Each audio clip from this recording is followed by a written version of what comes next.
Le agradecemos como siempre a Federico Cirulnik del Centro de Estudios Económicos y Sociales Scalabrini y Ortiz, CESO, que bueno, vamos a charlar con él, se lo habíamos propuesto la semana que pasó, de un tema muy importante y que hoy ocupa incluso algunas redacciones, ¿no? Estábamos viendo algunos diarios que están hablando de este tema del que se ocupó este último trabajo, este último informe que hizo CESO, este informe económico mensual, que tiene que ver con el impacto de la sequía en nuestra economía. ¿Qué tal, Federico? ¿Cómo estás? Muy buenos días.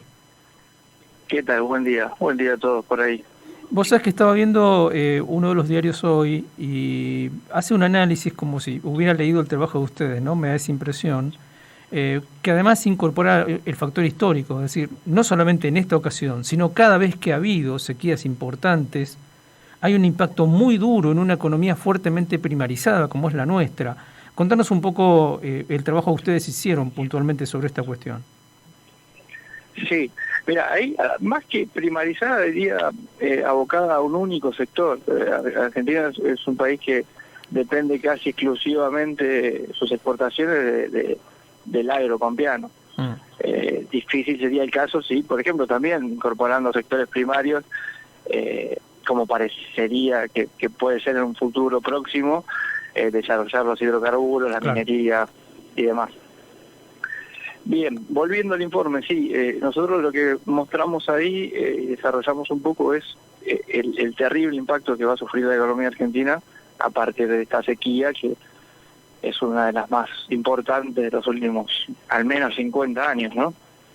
Se estima que aproximadamente se van a perder 20.000 millones de dólares producto de las no exportaciones del agropampeano en particular y algunas zonas aledañas, que a su vez eso va a tener un impacto en la actividad, ¿no? Por menores ventas al exterior, y también va a tener un impacto en la recaudación impositiva producto del no cobro de retenciones, ¿no? Claro. Por no poder producir y exportar esa producción. Y también estaba pensando que todo esto en un momento regional también muy fuerte, muy duro. Estábamos escuchando un informe sobre Uruguay que está padeciendo exactamente lo mismo que nosotros, es decir, aquí para los acreedores externos, porque ahí aparece el otro tema, va a aparecer un fenómeno de dificultades en toda la región para cumplir con obligaciones, las que las tienen, ¿no? Sí, sin duda. A esto hay que agregarle el contexto, o sea, ¿no? Bien sabido de una deuda de más de 100.000 millones de dólares entre privados y FMI que contrajo la Argentina en el 2019 y que ya ahora se empiezan a pagar intereses y empiezan a salir dólares o se empieza a ver la necesidad de dólares más allá de la entrada producto de la renegociación con el FMI, pero que a partir de 2024-2025 esa necesidad de dólares va a ser mucho más alta, ¿no? Uh-huh. Entonces, vuelvo un poco a lo que comentaba al principio, habrá que ver en cuánto se concretan estos nuevos sectores, ¿no? Cuánto empiezan a concretar las exportaciones y la entrada de divisas, y ver ahí si eso alcanza o no para hacer frente a esta deuda externa. En principio nosotros pensamos que no va a alcanzar y que va a ser necesaria una nueva renegociación en algún momento.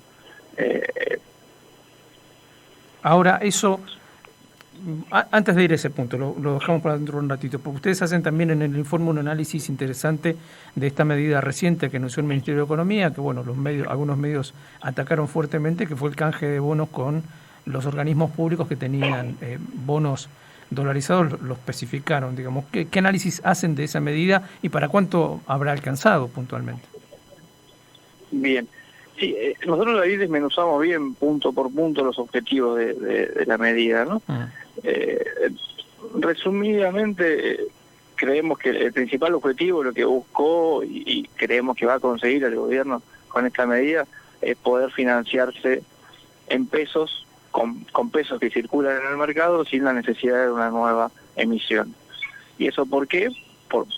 Relacionado, ¿no?, a uno de los problemas que trajo la sequía, es que al no cobrar las retenciones producto de las no exportaciones, nosotros estimamos ahí que aproximadamente hay un punto del PBI que no va a ingresar en pesos, ¿no? Por el producto de ese cobro de retención. Con este canje de bonos lo que va a hacer es recaudar aproximadamente esa magnitud. Ujú. Entonces va a cubrir un ingreso que si no hubiera sido por la sequía tenía asegurado, lo perdió y lo cubre con esta medida. Bien.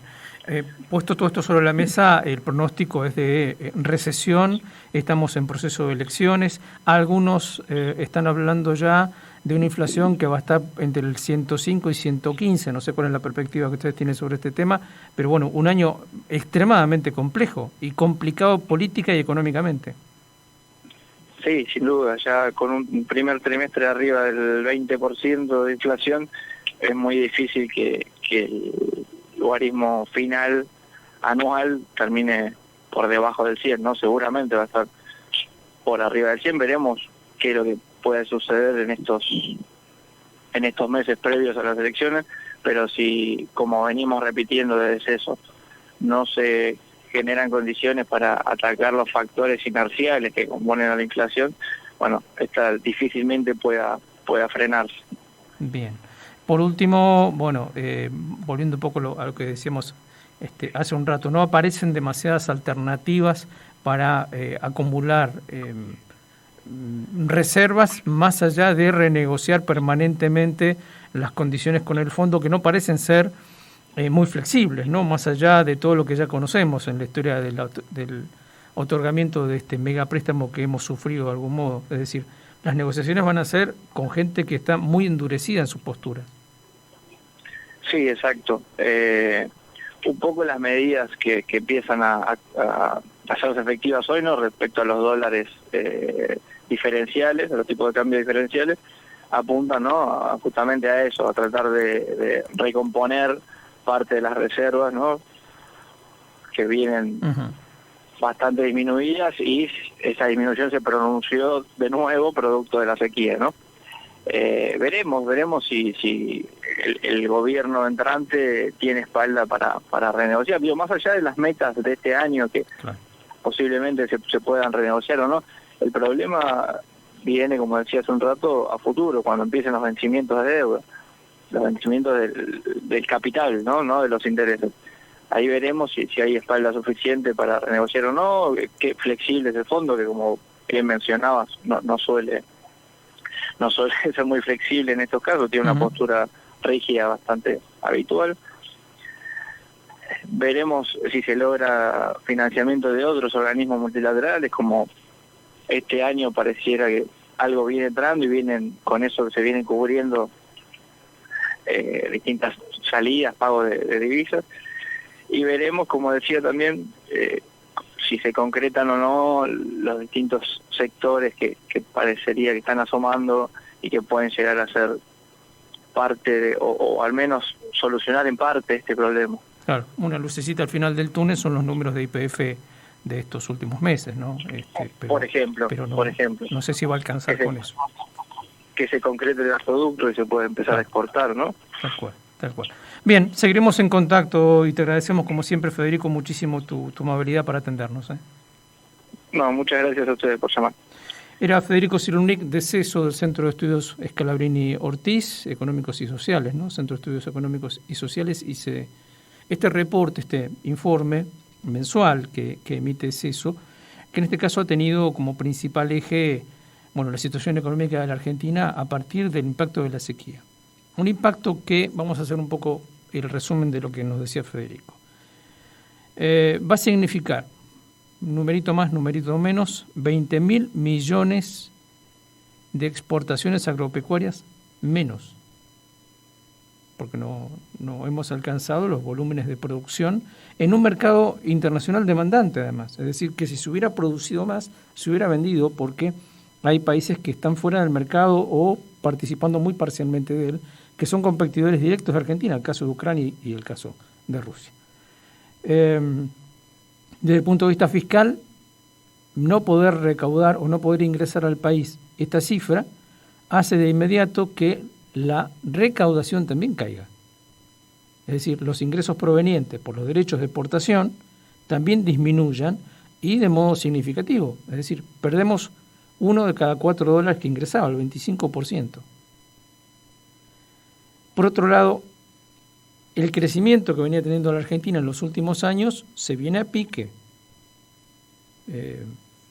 Se estima que vamos a estar en 1/3 del crecimiento del año que pasó. Año electoral, inflación, difícilmente, decía Cyrulnik, y en eso coincide con observadores de otras consultoras, este año tengamos una inflación inferior al 100%. Es más, todo el mundo está hablando de 105 a 115.